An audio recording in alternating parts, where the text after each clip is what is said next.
Tres mensajes del Evangelio de hoy, tomado del Evangelio de San Lucas, capítulo 17, versículos del 26 al 37. En aquel tiempo, dijo Jesús a sus discípulos: Como sucedió en los días de Noé, así será también en los días del Hijo del Hombre. Comían, bebían, se casaban los hombres y las mujeres tomaban esposo, hasta el día en que Noé entró en el arca. Entonces llegó el diluvio y acabó con todos. Asimismo, como sucedió en los días de Lot. Comían, bebían, compraban, vendían, sembraban, construían. Pero el día en que Lot salió de Sodoma, llovió fuego y azufre del cielo y acabó con todos. Así sucederá el día que se revele el Hijo del Hombre. Aquel día, el que esté en la azotea y tenga sus cosas en casa, no vaya a recogerlas. Igualmente, el que esté en el campo, no vuelva atrás. Acuérdense de la mujer de Lot. El que pretenda guardar su vida, la perderá, y el que la pierda, la recobrará. Les digo que aquella noche estarán dos juntos, a uno se lo llevarán y al otro lo dejarán. Estarán dos moliendo juntas, a una se la llevarán y a la otra la dejarán. Estarán dos en el campo, a uno se lo llevarán y al otro lo dejarán. Ellos le preguntaron: ¿Dónde, Señor? Él les dijo: Donde está el cadáver, allí se reunirán los buitres. Palabra del Señor. Gloria a ti, Señor Jesús.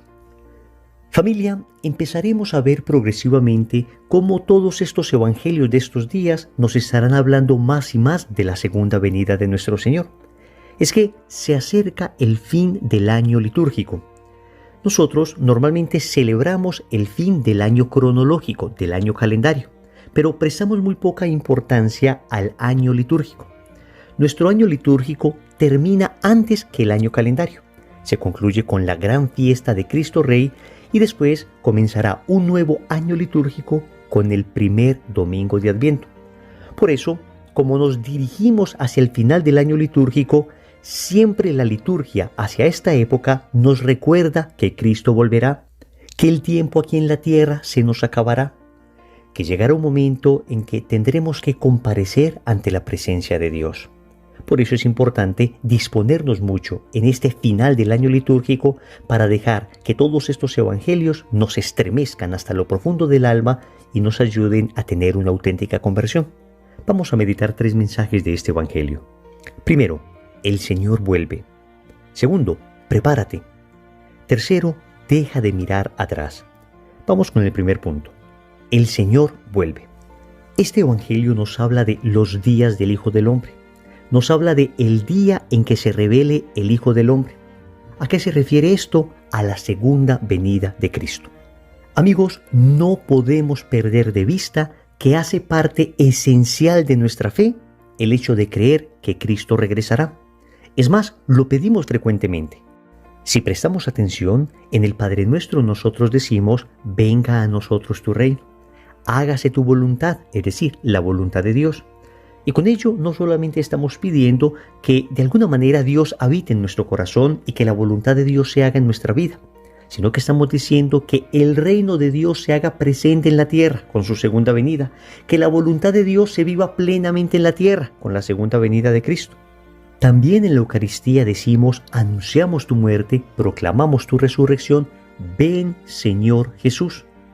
Así decían los primeros cristianos: Maranatá. Ven, Señor Jesús. ¿Ves? Tú y yo estamos pidiendo permanentemente que el Señor regrese. En el libro del Apocalipsis, en el capítulo 22, y en los últimos versículos de este capítulo, que es el último capítulo del Apocalipsis, es decir, los últimos versículos de la Biblia, dice: el que da fe de estas palabras dice: sí, vengo pronto. Amén.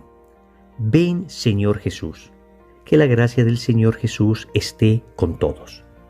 Estas son las últimas palabras de la Sagrada Escritura. Una petición al Señor para que venga y una confirmación del Señor de que vendrá. Recuerden cuando los apóstoles estaban allí en el monte viendo cómo Jesús se perdía entre las nubes el día de su ascensión. Recuerden cómo los ángeles aparecen a los apóstoles y les dicen: así como lo ven subir, va a volver. nosotros tenemos entonces la clara conciencia y la fe firme en que el Señor volverá. Sin embargo, sabemos también que su segunda venida vendrá acompañada de grandes pruebas. Y esto lo dice con toda claridad la Sagrada Escritura. En lo que se conoce como el discurso escatológico, que se encuentra en el Evangelio de San Mateo, en los capítulos 24 y 25, el Señor habla de unas señales que precederán su segunda venida. Habla también allí de la destrucción de Jerusalén y por consiguiente no siempre es fácil saber en qué momento el Señor está hablando de su segunda venida y en qué momento está hablando de la destrucción de Jerusalén. De hecho, a lo largo de la historia, los teólogos, los exégetas, los grandes santos no se han terminado de poner de acuerdo qué aspectos de este largo discurso del Señor pertenecen a la segunda venida y qué aspectos pertenecen a la destrucción de Jerusalén. No siempre es claro, repito. Pero lo que sí es claro es que antes de la segunda venida del Señor vendrá una gran prueba para la Iglesia. Y así lo dice el Catecismo de la Iglesia Católica en el numeral 675. Escuchémoslo. Antes del advenimiento de Cristo, la Iglesia deberá pasar por una prueba final que sacudirá la fe de numerosos creyentes. La persecución que acompaña a su peregrinación sobre la tierra desvelará el misterio de iniquidad, bajo la forma de una impostura religiosa que proporcionará a los hombres una solución aparente a sus problemas mediante el precio de la apostasía de la verdad. Hasta aquí el catecismo. ¿Qué significa en pocas palabras esto que nos dice el catecismo? Que antes de que el Señor venga, vendrá una fuerte persecución para la Iglesia, para los cristianos. Y que esta fuerte persecución será de alguna manera una presión que se ejercerá sobre los cristianos para renunciar a su fe. Una presión que se ejercerá sobre aquellos que quieren permanecer fieles para que nieguen la verdad del Evangelio, para que de alguna manera compren un Evangelio mundanizado, un Evangelio secularizado, un Evangelio que ya no tiene radicalidad.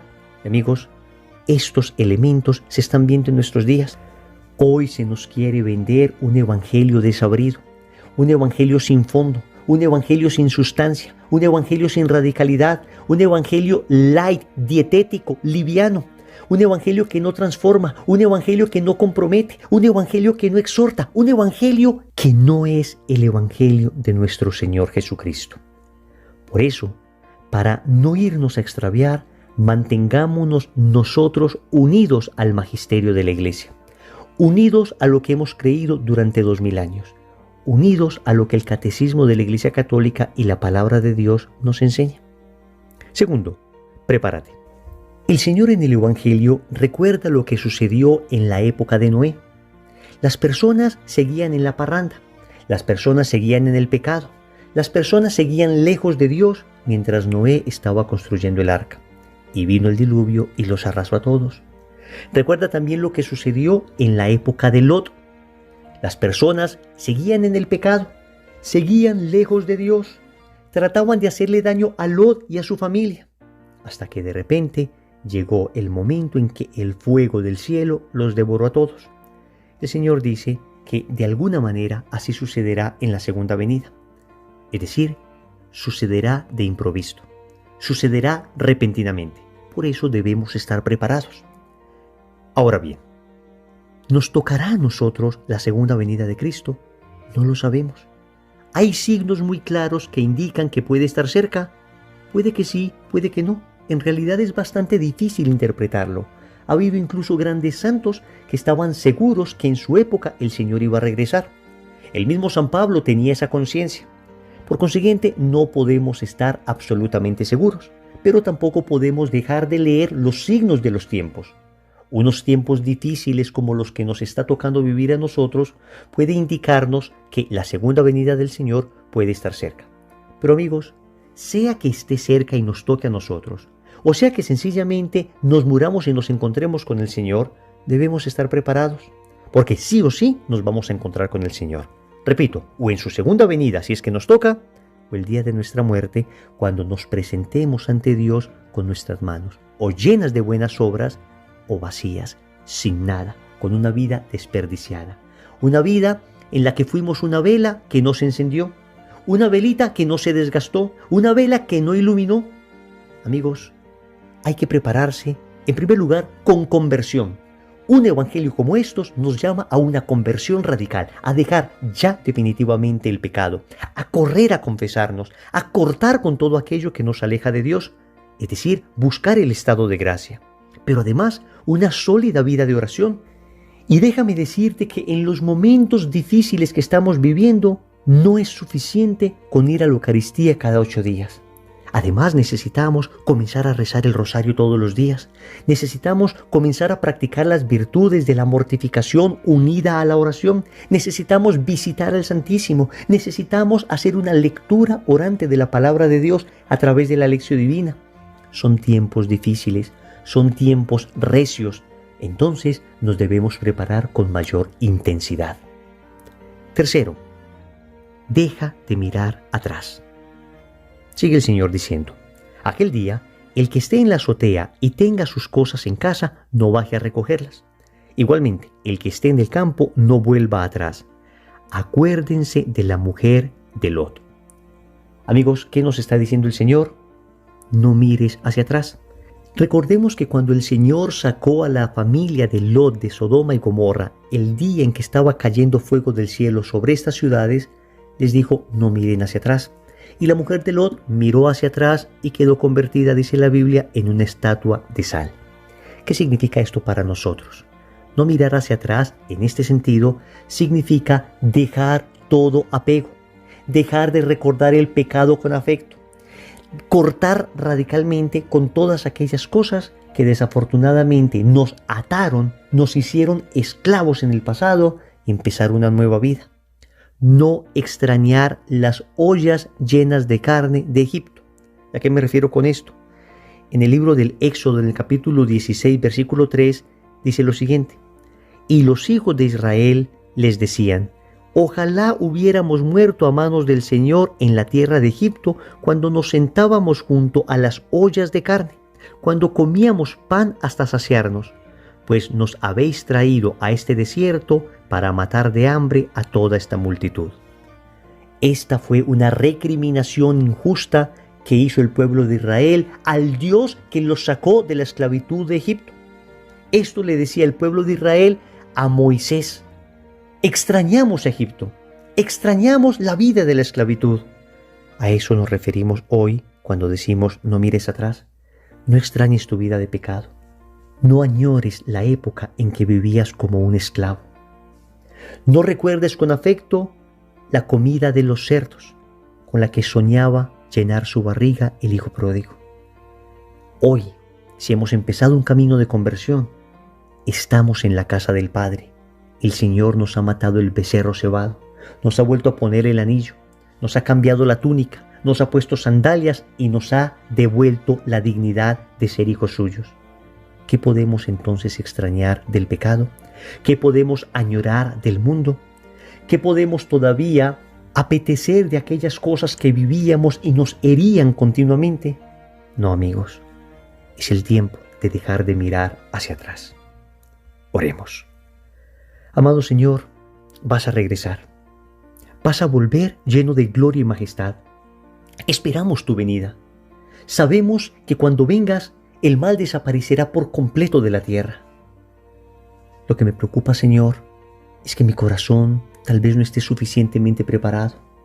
Mi corazón todavía alberga mal. Mi corazón todavía tiene pecado. Por eso te suplico que me concedas ya, hoy mismo, una conversión radical para arrancar de mí todo aquello que está estorbando en mi relación contigo. Yo te suplico que me prepares adecuadamente para encontrarme contigo. Si es que por misericordia me permitirás vivir en la época en que tú regreses lleno de gloria y majestad, prepárame para la gran prueba. Si no, Señor, prepárame para encontrarme contigo a través del juicio particular que tendré el día de mi muerte. Finalmente, Señor, te quiero suplicar que arranques de mí todo anhelo del pasado de pecado, que arranques de mí todo deseo de volver a la esclavitud de Egipto, a llenar mi barriga con las ollas llenas de carne, pero esclavo, pero atado a un pecado que me amargaba, que acababa con mi vida y la vida de todos los que amo. Señor, dame lo que me pides y pídeme lo que quieras. Amén. Recordemos entonces, primero, el Señor vuelve. Segundo, prepárate. Tercero, deja de mirar atrás. Compromiso. Amigos, a partir de hoy, hagamos el compromiso de rezar el rosario todos los días para que nuestra Madre prepare nuestro corazón para el encuentro con el Señor. En el nombre del Padre, y del Hijo, y del Espíritu Santo. Amén.